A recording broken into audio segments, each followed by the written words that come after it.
All of the equipment has gotten him to a point where he is more independent, and he wouldn't be in the position he is now. You know, as strong as he is or as capable as he is, he wouldn't be where he is today without all of this equipment.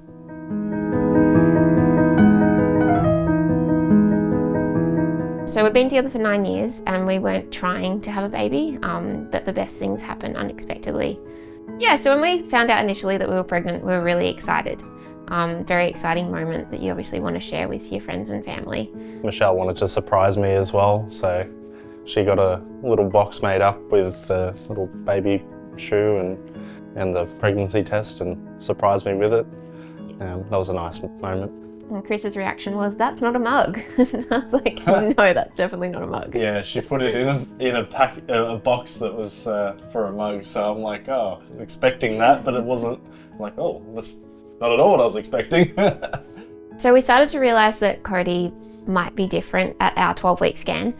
We were told that the fluid behind his brain and his neck was higher than usual, and we were referred to a specialist clinic for our 13 weeks. We went for another scan, and we found out that it was just increasing more and more. And then immediately we were labelled as a high-risk pregnancy, and we were through the Royal Women's Hospital. Every fortnight we were there for scans and checkups. It was very hard for them to tell us what difficulties we might face, so they were being a bit more of a blanket statement saying you could have these issues. They were saying things like cerebral palsy and learning difficulties and things like that. But it was so early on that there was not much we could do. We've always been very strong together. We've always done everything together and still do. And we always said that no matter what it was going to throw at us, we were going to deal with it together. We'd avoided COVID the whole time, and then Chris brought it home the week before we were actually due. I became really unwell and I couldn't even feel him move or anything. I had a bit of a problem one night. I called the hospital and said, "I think something's wrong." 20 seconds later, they called me back and said, "We didn't realise you were high risk. You need to get in this hospital right now." I was allowed to be in there, but it was a very quick process when Cody did come out. I was thankful that I was able to cut his umbilical cord and go through that, and that's when my emotions hit me, because that's when it all became real for me. But then I was ushered away very quickly. I had to leave the room and leave the hospital, which was very sad because I wasn't allowed to stay with Michelle or Cody, and she had to go through all that by herself. So I got to hold him in the delivery room. Like, I couldn't hold him because I wasn't doing too well either. And then they rushed him off to NICU because he had some complications too. We actually got granted permission the next day to be able to go down. We got granted 2 hours to go see Cody in NICU. When we got in, we looked at Cody and we're like, "Are we in the wrong room? Like, that's not our baby," because he looked completely different. He did. He changed so much. When he was born, like, he was so little, like his head had like shrunk and everything, and he had an NG tube in his nose because he wasn't feeding, he wouldn't take a bottle. So it was really emotional, but to be granted 2 hours to see your child, you're like, oh, like, that's really hard.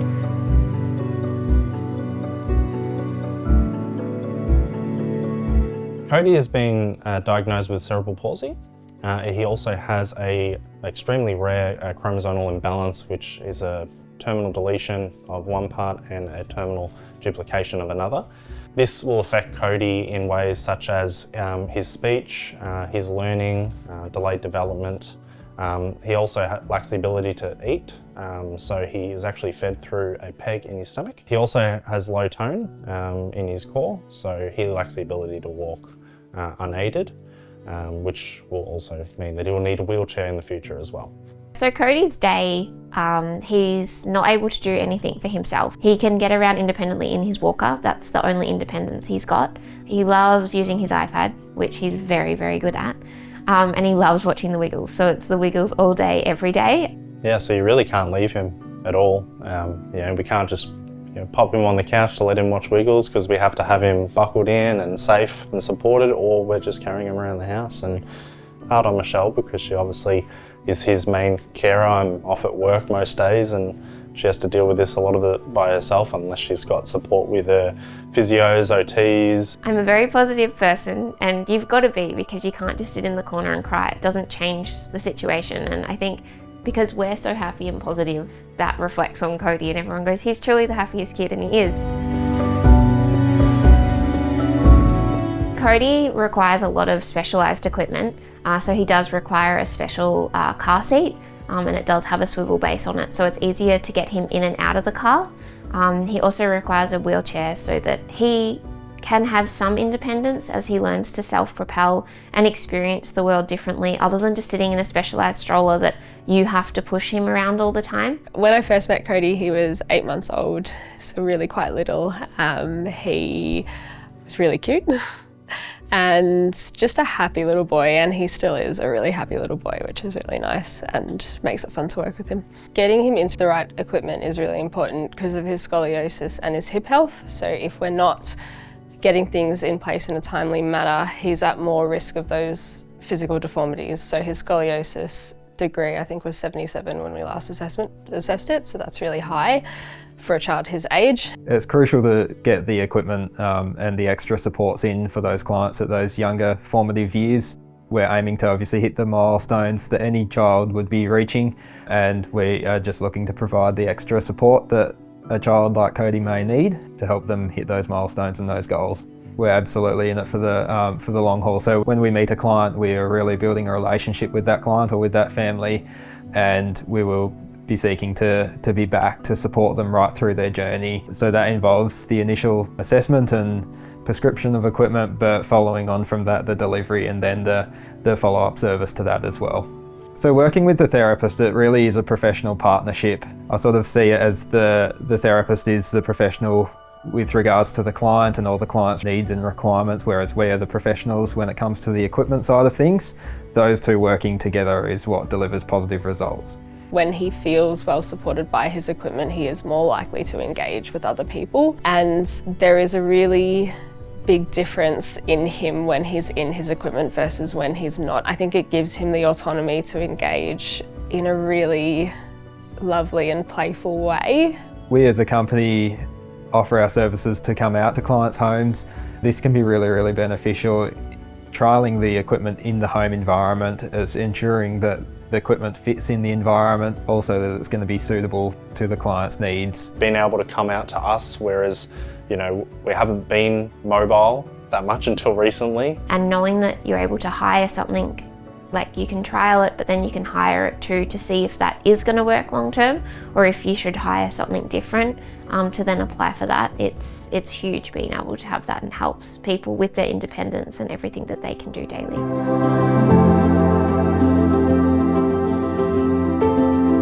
When Zoe identified that Cody needed a wheelchair, we knew how urgent it was going to be. We needed to act on it straight away. NDIS are typically very good to deal with. However, the process of getting new equipment can take a long time, and we didn't have 12 to 18 months to wait. We needed it straight away. We had heard about the MAD Foundation, so we looked into it with our OT, Zoe. MAD stands for Make a Difference, and we are a volunteer-run not-for-profit, and we support children and young people living with disability. So essentially we step in when families are struggling with the stress of being able to afford the essential equipment and therapy that their child needs. Cody's a great story. Zoe, his OT, applied for funding for a wheelchair for Cody. Immediately we saw that there was an urgent need for this wheelchair. Cody was going to have surgery and getting into his plaster cast. It was important that he get this chair in time for that. He didn't have a year to wait, which was what other avenues were suggesting. It was a pretty quick process. Then we were told just before Christmas that we'd actually received the grant, which was huge. So lots of emotions, and we cried because we obviously knew that it's something for Cody to have the independence that he doesn't have. But to also be safely seated and supported for everything that he needs, which was huge, to be able to get through the foundation who understand what the families do go through. To raise funds for the MAD Foundation, I ran 50 kilometres a day for 15 days, totalling 750 kilometres. I raised funds totalling around $20,000 to support kids facing disabilities, and that's what stuck with me to actually do the run and gave me the motivation to do it and get up each morning. Shortly after that, we found out that actually the funds that he was raising would go towards the purchase for Cody's wheelchair through Active Rehab, which was really amazing because Tom's such an amazing young man, and everything the MAD Foundation is just absolutely incredible. So it's really heartwarming. We trust Active Rehab because they share our values. They're responsive, they're thorough, and they genuinely care about getting the best possible outcome for each child and family. It's great to work closely with them because, like us, they understand it's not just a piece of equipment. It's a big impact, a big meaningful change in their lives.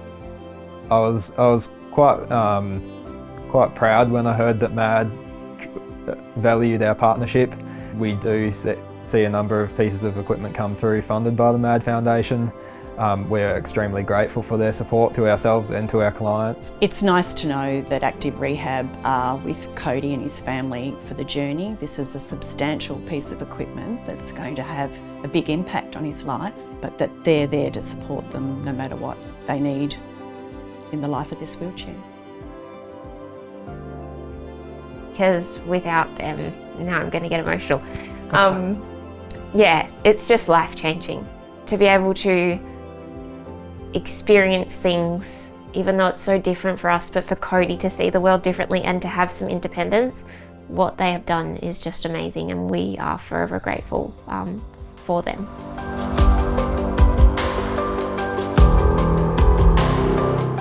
Our clients are growing and developing like any of us are, and particularly in the younger and more formative years, and it's important that we get the right supports in place as soon as we can to enable them to hit those goals and those milestones as soon as possible and develop to their full potential. Ultimately, we want our clients to be able to live life. Often a piece of equipment is not just about meeting physical needs, it's about inclusion and participation and independence, and I think it's going to change his whole quality of life.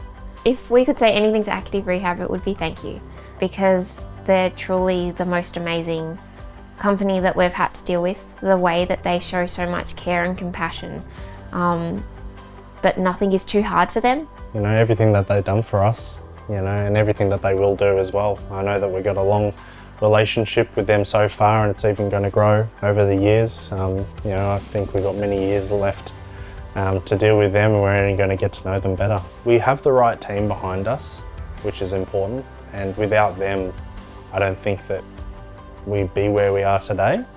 And with the plans that we have for the future, I have high hopes that we'll get there because of them.